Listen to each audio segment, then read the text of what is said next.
Hello, this is Salty33 and welcome back to Total War. Yes, time to do a tactics and tips video because I haven't done one of them in a while. So let's go through the ones which I've done. Julia done, Numidia done, Germania done.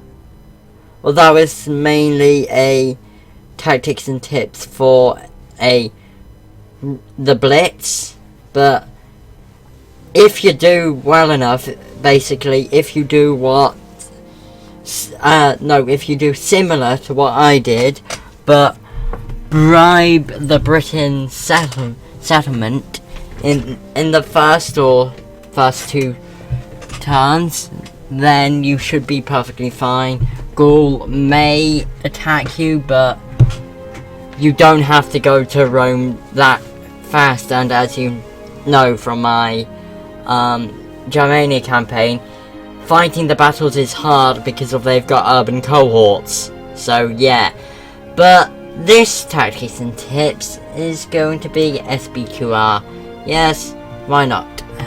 Let's turn the volume down just in case. Now this is this. Let's find out. Is it the Gauls or the Spains? Before my grandfather's grandfather was Gaul. born, this...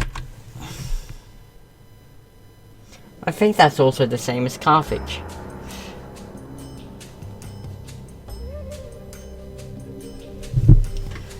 As always, nice quotes.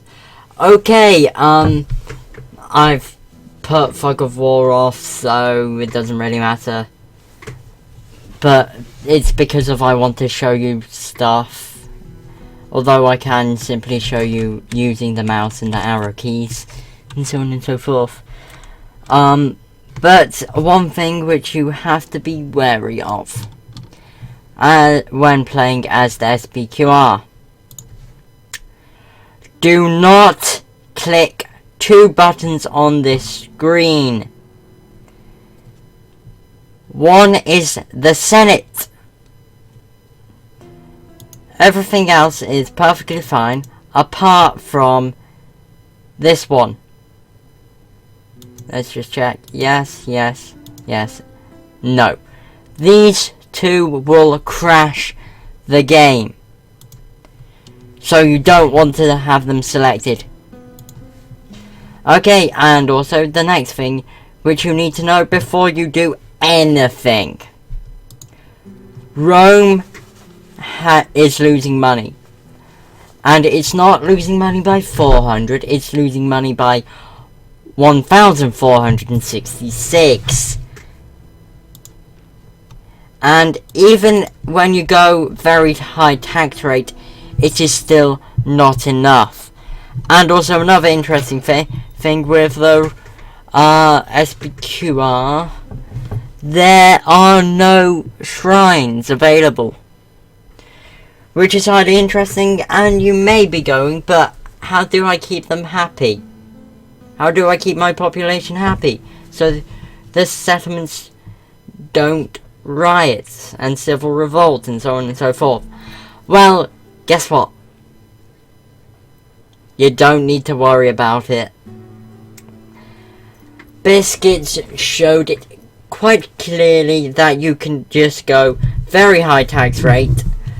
I'm not sure if he just left the settlement completely undefended. He might have just had like one unit, and that one unit was a peasant, for example. But he just left, and nothing happened. He kept it, which is nice and helpful. Yeah, I basically messaged him saying I was gonna do a tactics and tips video of the SPQR, and I will be taking some of the stuff from your Let's Play. Also, as I have told you about the losing lots of money, the first thing which you need to do is simply use up all the money. So get Principes, Let's go with a, which one? Armorer would be good. Roads would be good. That would be good. Let's go with that because of archers are OP. Ooh, that's something which I can potentially do. Retrain everyone. Get that, and that. Now, what you can do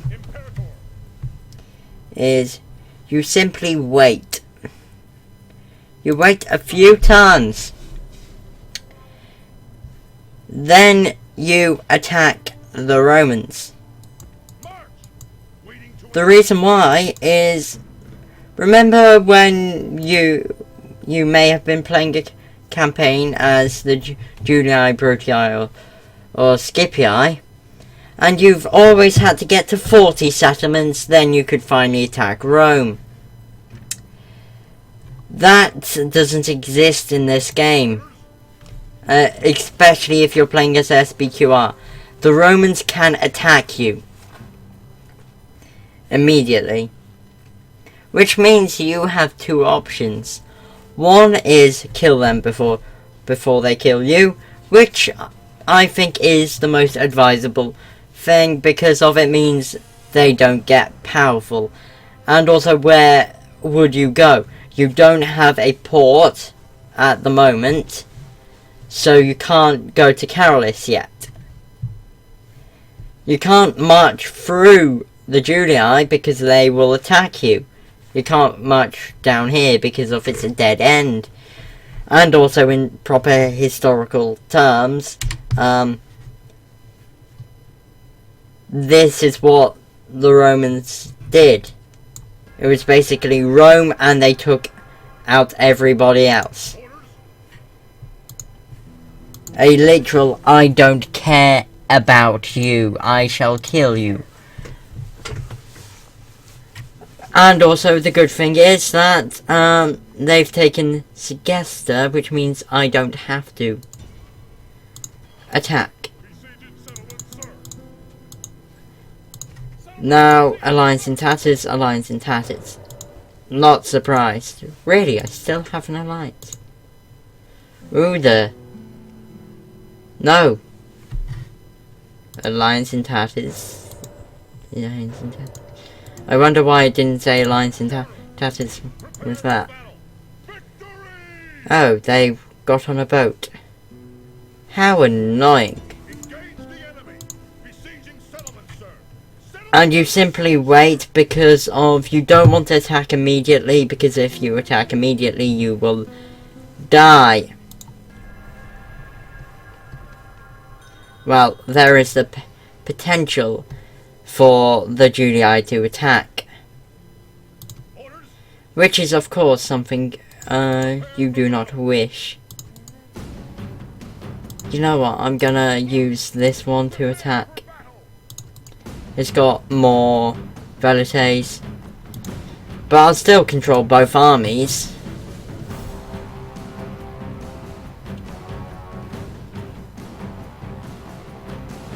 In war, we must always leave room for strokes of fortune and accidents that cannot be foreseen.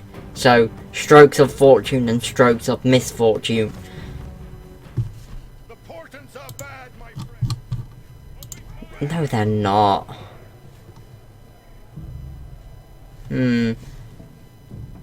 Let's just go for the straight down the middle one. Why not? The good thing is, I have the superior troops. The reinforcements are here. Send them to fight. Dishearten the enemy. Then just triple speed.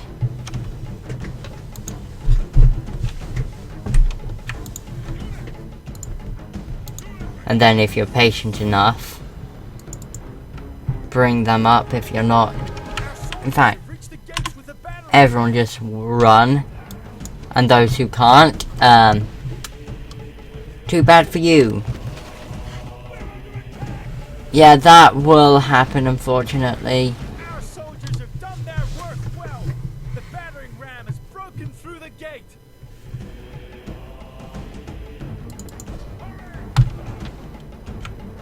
Great gods!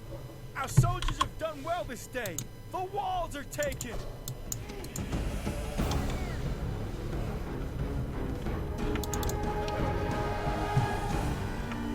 Apart from you. And this is simply what you do. You just move up closer and closer and closer until you become really annoying. Which won't take long. Let's just select all of you. Everyone just run that.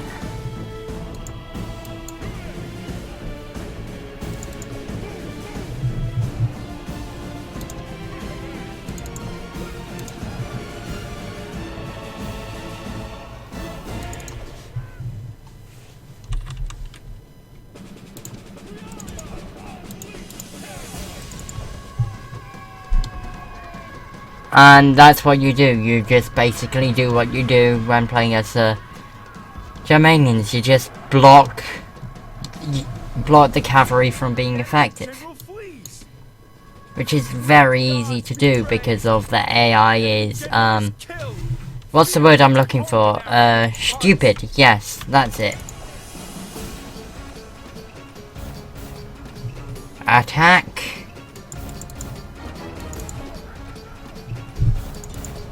You will have to be careful of your Triarii dying. But you should win the battles. In fact, I didn't need to fight that one. I just wanted to show you what you should do. But basically, you fight the battles the same as you do any other Roman faction. It's exactly the same. Really, you're neutral with rebels. Interesting. Things you now know. Now, this is where you made the choice of, do I go for Brutii or Julii? Julii now have 3 settlements. Brutii is about to have 3. I've got... If I go for Julii now... Yeah, I'm going for Brutii. My thinking is, if I go for Julii now, what will happen is the Gauls will start attacking me, therefore distracting me from Brutii. But if I leave the Julii alive, the Gauls will attack the Julii for me, and then I can just attack them when they're weaker. And if they're going to attack me, I'm going to leave a relatively decent sized force in Rome, so it shouldn't matter. And also Principes are much better than Hastati, which are the units they will have at this time. Okay, now once you have taken all of Italy, where do you go next is your next big question. Do you go for Greece? Greece has a very good economy. They're all high fertile. Well, high fertile, medium. Come on, flip. Hills. What does hills say about fertility? Well, medium. That's a lie! Attica, medium fertility. Should be high. it should be high fertility. Corinth should have the low. No, should have medium. Because of the... Oh, Corinth does actually have medium. Yeah, I agree with that.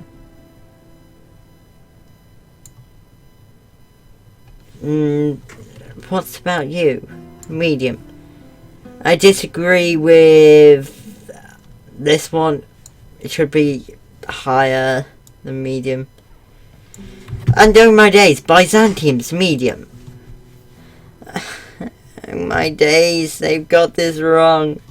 But oh well. Or you could go for, as I was saying about where to go next, you could go for Spain because of mines and medium fertility and so on and so forth. And also by the time you get rid of all of Italy, you just basically take these and then you can take a Lilybæum if you want, which I suggest doing so because of Carthage, when powerful, is very scary because of the Sacred Band and the War Elephants. Because of Sacred Band are just as good as, well, almost as good, in some occasions could be better, than the Spartan hoplites for the Greek cities. So you have to be careful of that. And also armoured elephants are just really annoying to deal with. The thing is, as the Romans, I'm not too fussed about Egypt getting powerful. Okay, it means it takes me longer to kill them later on. But I'm perfectly fine them getting powerful. Because of when they get to their best unit, which are the Pharaoh Guards, and is it Pharaoh Bowmen? Or Pharaoh Archers? I'm not entirely sure. But the Pharaoh Guards are phalanx, which means if they're fighting you in a duel, you can kill them easily because of you can use cavalry. And also chariots. Greatest weakness is to archers. And also with the Pharaoh's Guard, they don't have shields.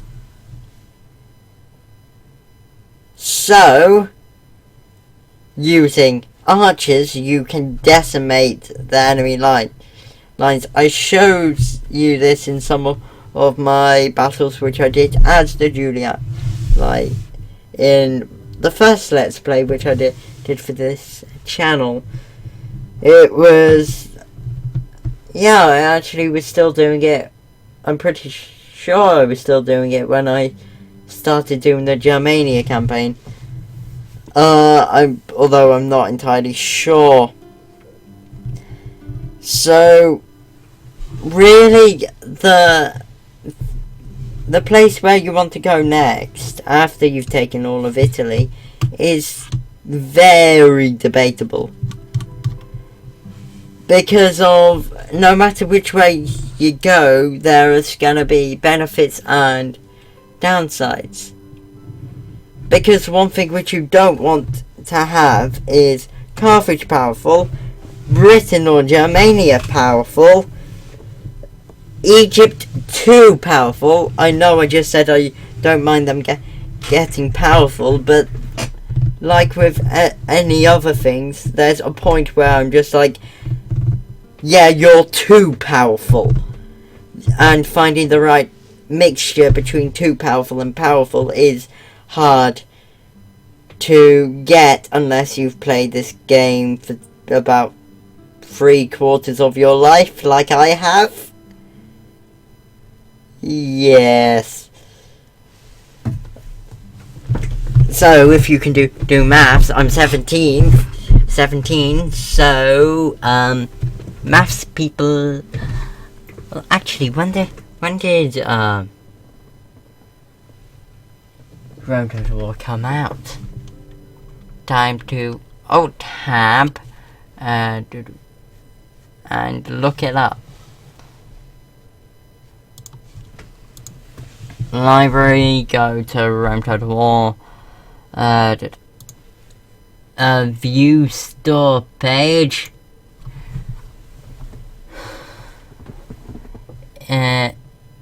It came out 2004. So the first time I played that, I was 7. So 10 years of my life I've been playing Rome Total War.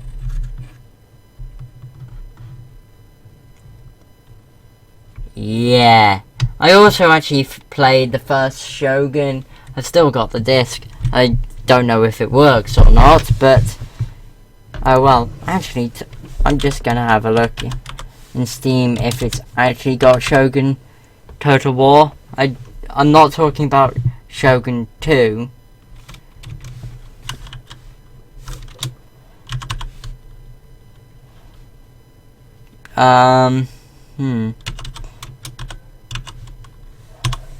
Appears they don't. There's a thing called Total War Battles Shogun, but that, I don't think that's it. Yeah, it isn't, because of it costs £3 and it's in my library. So yeah, it's not that.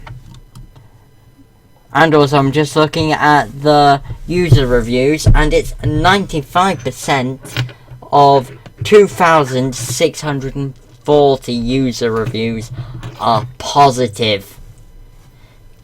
Now, let's just go to Rome 2. I still can't believe Rise, a Son of Rome is even existing on PC. And it's 76% of 19,405. So, okay, Rome 1 had a smaller fan base, but in terms of percentages, the amount of fans which they had, they enjoyed Rome 1 to bits.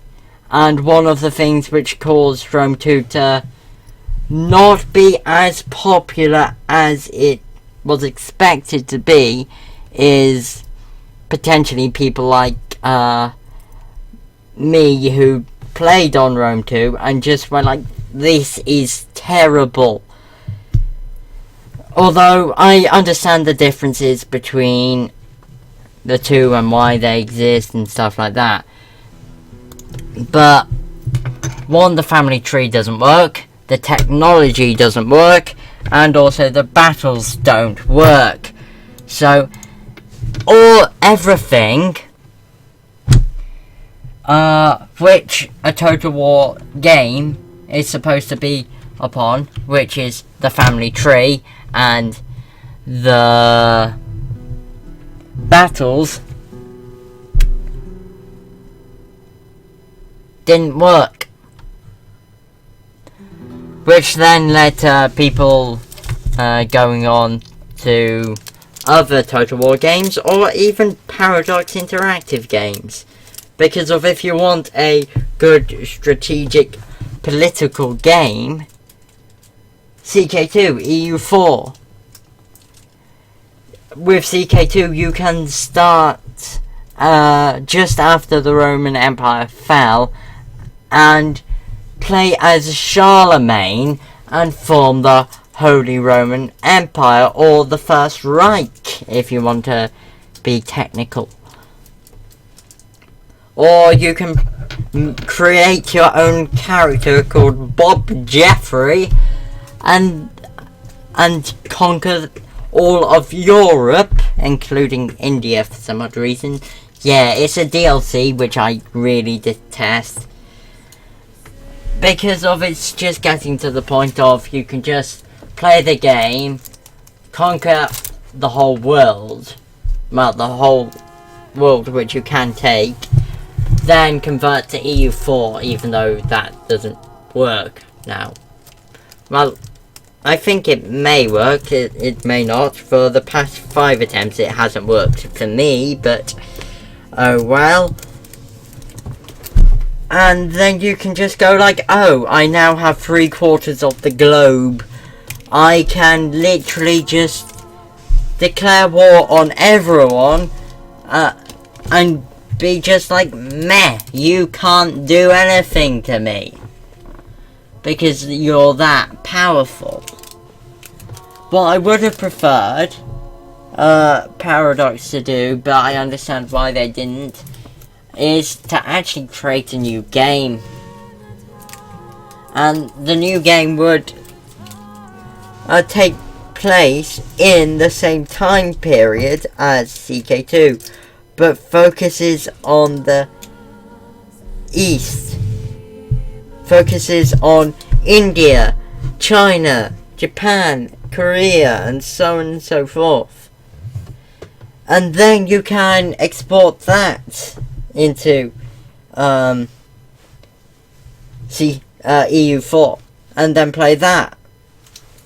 I just think that making the Rajas of India DLC ruins that aspect of it being a kind of a East and West, which it was. It was the imperialists versus the rabble versus in the Aborigine case versus animals.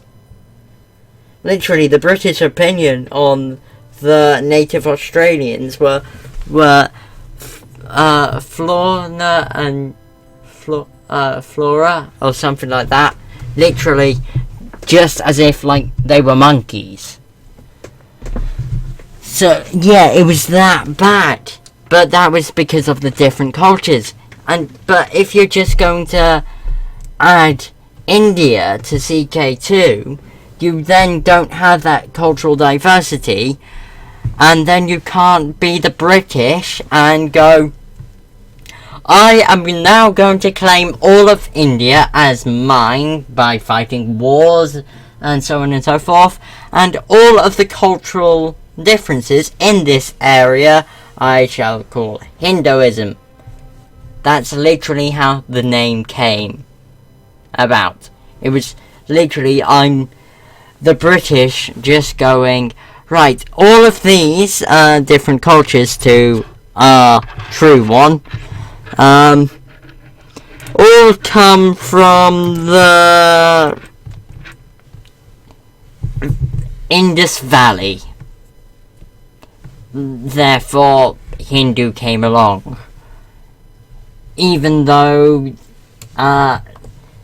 Hinduism doesn't agree on many things in itself, and it's not like the difference between let's pick the Roman Catholics and the Church of England. It's different opinions on what God is. Just like with many Hinduism sects. Yeah, I always have difficulty saying that. They believe in a polytheism, many gods, multiple gods, avatars, so on and so forth, similar to Zeus, Mars, even though I've just said a Greek and a Roman. So let's finish it off with a Norse Odin. Even though I've now mentioned 2 king of the gods and 1 bloodthirsty thing. So they were no, I've mentioned all bloodthirsty. Yeah. But other parts of Hinduism believe in 1 god. That's how different things are. So just the British going, yeah, it's all one culture, all one religion. It was just wrong.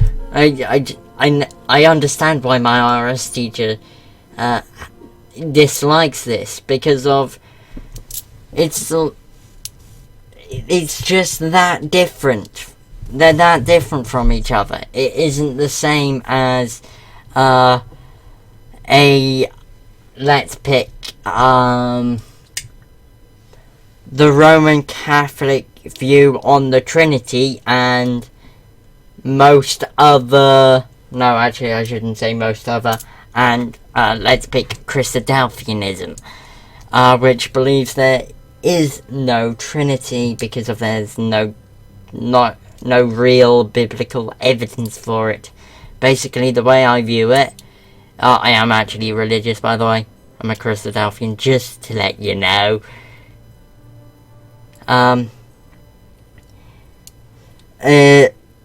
Is that my view is that the Roman Catholics did many things to try and get the native population of many places to become Christians. Now, of course, this would be difficult because of different cultures, like, where did Taoism come from? Well, an example of Taoism, which is the yin and yang and so on and so forth. Therefore, the Roman Catholics went, yes, we definitely have something similar to this, but we just call them different names. God and the devil. I have no idea why I'm talking about this in a tactics and tips video. It's just that I finished the tactics and tips and I'm now just boring you to death. But I might as well continue what I'm saying. And also I'm probably going to get quite a few controversial topics. Well, actually, I'm naturally controversial, so yeah. It's just something which is gonna happen, and I like ranting. As you should already know if you're a loyal fan of SPQR Gamers, or just myself. But yeah. And then it came to... Is it Zen? No, I'll go with Japan because of... Japan has many gods. Well, specifically Shinto Buddhism. Which then you just go like, then the Catholics just go like, well, we believe in one God, but he has 3 parts, 3 avatars, if you will.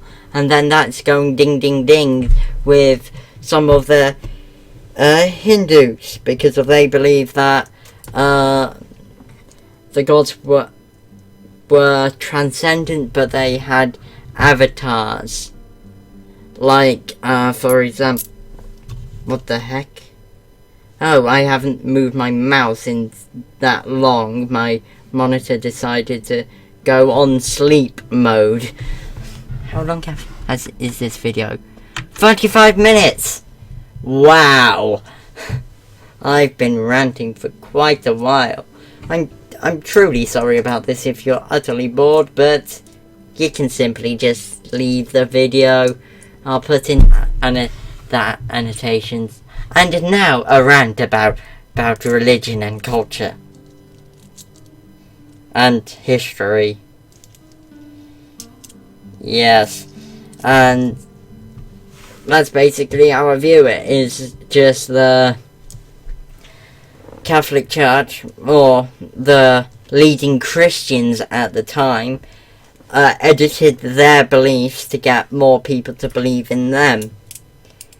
Although, then you would just go like, okay, then, but now that they're Christian, or if Christian was the term which they were using, why didn't they just tell them the truth? That, yeah, we lied, that's something which you just like, you should never say. Just like, yeah, you know how I said this really important thing which meant you believed me? I lied. It is pretty much the same as me going on and ranting about this when I don't actually believe in it. It's just like, okay, you've just utterly wasted my time. I disagreed with you to begin with, if you have disagreed with me, which is not like you won't, being as I stated, I am quite controversial. But then, in terms of a church, their moral authority is zero, because of they've just done one of the things which they're not supposed to do according to themselves. It would be like me saying, do not play on Call of Duty, or do not play on insert game, but then after I say that, right in front of your eyes, I start playing Call of Duty or insert whatever game you wish. It's just that hypocritical, and nobody likes hypocrites. No one. Just no one likes hypocrites. I've known this for a while because my brother is a hypocrite and so am I. So, yeah.